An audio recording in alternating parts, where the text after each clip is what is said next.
expert. And again, the man who called the great deleveraging before all of the pain started. Go back and watch the playlist, Mr. Greg Dickerson. How you doing, sir?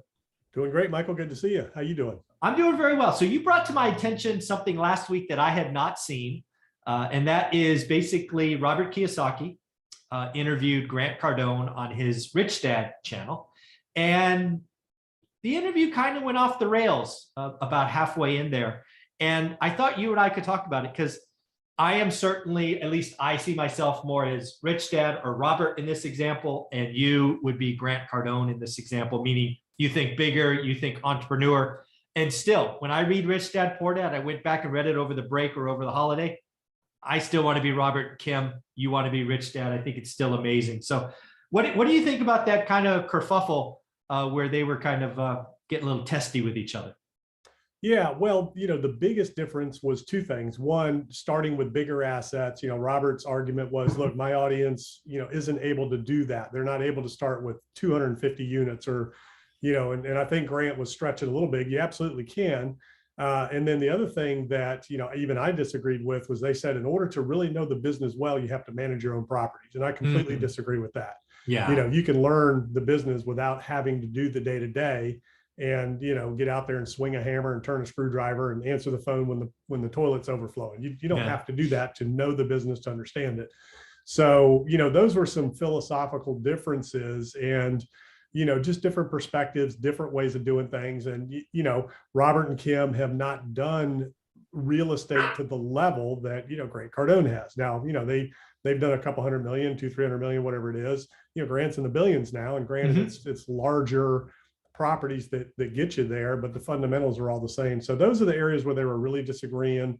And, where I kind of disagreed with them, again, was on how to learn the business and having to do it all yourself to learn it.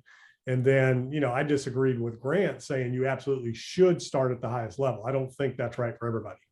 Yeah, I think there's a couple of things, having gone through it a couple of times. One is, you're right. I think the conversation took a right turn and only got worse on the idea of management, right? I think Robert's idea is people should start small. They should get their hands dirty. And, and again, kind of property management is the most important thing. And that's where Grant came basically in and saying, yeah, you're right. Property management is the hardest. I buy a 400 unit building, comes with 30 employees. I'm good, right? And I think both answers are okay. But in my example, I started small, but I have never swung a hammer, right? My market's too far away. I have no interest. That wasn't where I wanted to go. So I don't think self-management isn't a requirement to start it. It might make deals look better because you're not paying 8 to 10%. I would argue you should pay yourself because your time's not free.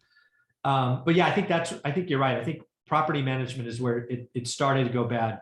Yeah, I used professional property management my entire career, and I know that I know it inside and out intimately. It's really silly to say you can't learn the business or learn how to manage properties unless you do it yourself. That just doesn't make any sense. Now from the standpoint of time, energy, and effort, okay, my philosophy has always been, what do I need to spend my time on in terms of focus, right? The whole 80-20 rule. So you get 80% of your results from 20% of your efforts.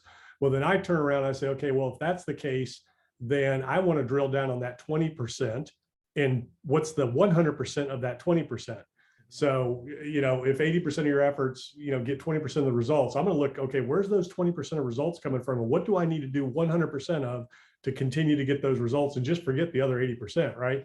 And if that makes sense. So if you're spinning your wheels trying to manage properties and deal with tenants and doing background checks and doing credit checks and showing properties and, just all of the little things that come with, that kind of a business model, it keeps you from doing the things that are important: finding properties, negotiating the deal, getting the financing, raising the capital if you need to raise capital, doing the things that are going to help you, grow and scale the business. If growth and scaling is what you want to do, kind of like the building business, there's contractors out there that want to swing the hammer and do everything themselves. And there's contractors that, subcontract it all out. And then there's a, mix of both. So no one thing is right for any individual. All I'm saying is you don't have to physically perform every single task to know how to do it and to understand the business. That's all I'm saying.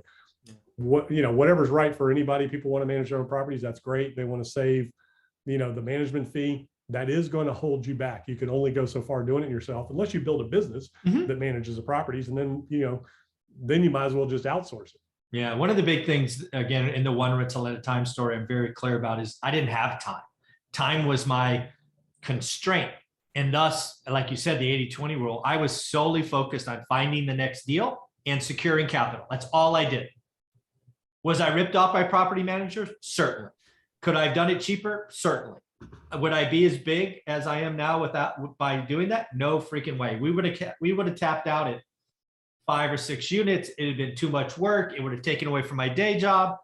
It would have been a mess. So I totally agree with you. Yeah, and it's different for everybody. I mean, Jim Ingersoll in Richmond, so Sure. Jim will tell you a story of a guy in Richmond, older fella, probably in his 80s now, maybe, mid to late 80s, owns 90 or 100 properties, and he still goes door to door every month collecting the rent. He knows every one of his tenants, he manages them all, does it all. And I mean, so, the different strokes for different folks, and there's different ways of doing things and different levels. And the good news is whichever way you decide to go, if you want to manage your own properties, there is software and technologies now that make it really easy, much more streamlined, background checks, rent collection, deposit insurance, all these different things that you can do now that makes property management so much easier, especially for Airbnb. Now that is a space where you can efficiently manage properties and scale. With Airbnb, year-round properties are a little bit more difficult because they require a little bit more attention.